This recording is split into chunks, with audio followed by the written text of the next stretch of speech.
Supreme কোর্টে বিপাকে পড়ল রাজ্য। কারণ নিয়োগ দুর্নীতি মামলায় আমরা জানি রাজ্যের প্রাক্তন শিক্ষামন্ত্রী পার্থ চট্টোপাধ্যায় সহ আরও 5 জনকে গ্রেপ্তার করেছিল সিবিআই। এবং আমরা জানি ইতিমধ্যে কিন্তু পার্থ বারবার আবেদন জানাচ্ছে জামিনের জন্য, কিন্তু জামিন তার মেলেনি। এবং তার পাশাপাশি এই পার্থ ছাড়াও এসএসসি নিয়োগ দুর্নীতিতে পার্থ ছাড়াও গ্রেপ্তার হয়েছেন সুবীরেশ ভট্টাচার্য, কল্যাণময় গঙ্গোপাধ্যায়, শান্তিপ্রসাদ সিনহা, অশোক কুমার সাহা। তো এই সমস্ত ব্যক্তিদের বিরুদ্ধে যে মামলা রয়েছে সেগুলো অগ্রসর করার ক্ষেত্রে কিন্তু সিবিআই রাজ্যের মুখ্য সচিবের কাছে অনুমোদন পাচ্ছে না।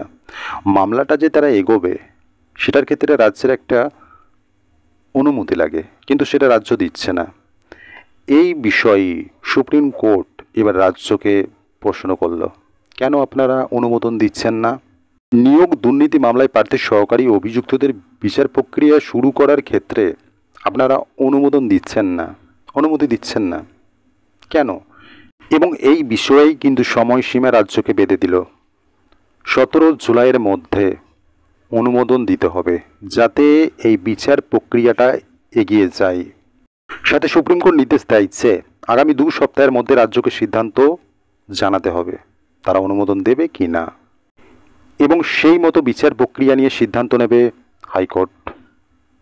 17 জুলাই এই মামলার পরবর্তী শুনানি রয়েছে এবং ওই দিন পার্থসহ সমস্ত অভিযুক্তের জামিনের আবেদন শুনবে আদালত।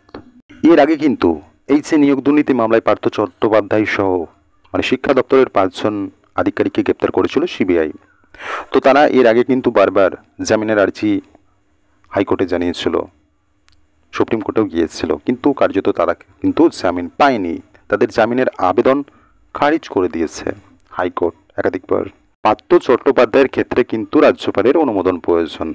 তার বিরুদ্ধে যে স্টেপগুলো নেওয়া হবে, যে মামলা চলবে, মামলা এগোবে, সেগুলোর ক্ষেত্রে রাজ্যপালের অনুমোদন প্রয়োজন, যেহেতু তিনি একজন রাজ্যের মন্ত্রী ছিলেন। কিন্তু অন্যান্য যারা শিক্ষা দপ্তরের আধিকারিক ছিল তাদেরকে তো গ্রেপ্তার করেছে, তাদের ক্ষেত্রে বিচার প্রক্রিয়া এগোনোর ক্ষেত্রে রাজ্যের মুখ্য সচিবের অনুমোদন প্রয়োজন। এবং সেখানেই তারা অনুমোদন দিতে কিন্তু টালবাহানা করছিল।